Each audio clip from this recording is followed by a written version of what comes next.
ಸಾರಿಗೆ ಬಸ್ ತಡವಾಗಿ ಬಂದಿರುವುದಕ್ಕೆ ದಾಂಡೇಲಿಯ ಕೇಂದ್ರ ಬಸ್ ನಿಲ್ದಾಣದಲ್ಲಿ ಚಾಲಕನ ಮೇಲೆ ಹಲ್ಲೆಗೆ ಯತ್ನಿಸಿದ ಪ್ರಯಾಣಿಕರು.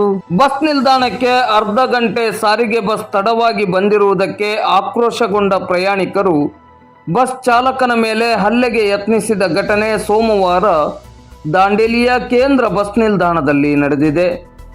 ದಾಂಡೇಲಿಯಿಂದ ಹಳಿಯಾಳ ಧಾರವಾಡಕ್ಕೆ ಹೋಗುವ ಪ್ರಯಾಣಿಕರು ದಾಂಡೇಲಿ ಟು ಧಾರವಾಡ ಬಸ್ಸಿಗಾಗಿ ನಿಲ್ದಾಣದಲ್ಲಿ ಕಾಯುತ್ತಿದ್ದರು.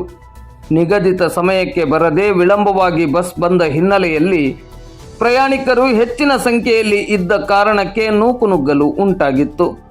ನಿಗದಿತ ಸಮಯಕ್ಕೆ ಬಸ್ ಬರುತ್ತಿದ್ದಲ್ಲಿ ಈ ಸಮಸ್ಯೆ ನಿರ್ಮಾಣವಾಗುತ್ತಿಲ್ಲ ಎಂಬ ಆಕ್ಷೇಪ ಉಳಿದ ಪ್ರಯಾಣಿಕರದ್ದಾಗಿತ್ತು. ವಿಳಂಬವಾಗಿ ಬಸ್ ಬಂದ ಹಿನ್ನೆಲೆಯಲ್ಲಿ ಚಾಲಕನ ಜೊತೆ ಪ್ರಯಾಣಿಕರು ವಾಗ್ವಾದಕ್ಕೆ ಇಳಿದಿದ್ದಾರೆ. ಈ ಸಮಯದಲ್ಲಿ 2-3 ಪ್ರಯಾಣಿಕರು ಸೇರಿ ಚಾಲಕನನ್ನು ತಳ್ಳಿದ್ದಾರೆ. ಚಾಲಕನ ಮೇಲೆ ಹಲ್ಲೆಗೆ ಯತ್ನವೂ ನಡೆಸಿದ್ದರು. 3 ಬಸ್ ಬೇಕಾಗುವಷ್ಟು ಪ್ರಯಾಣಿಕರು ಬಸ್ ನಿಲ್ದಾಣದಲ್ಲಿದ್ದ ಕಾರಣ ಪ್ರಯಾಣಿಕರು ಮತ್ತು ಚಾಲಕನ ನಡುವೆ ಪರಸ್ಪರ ಮಾತಿನ ಚಕಮಕಿ ನಡೆಯಿತು.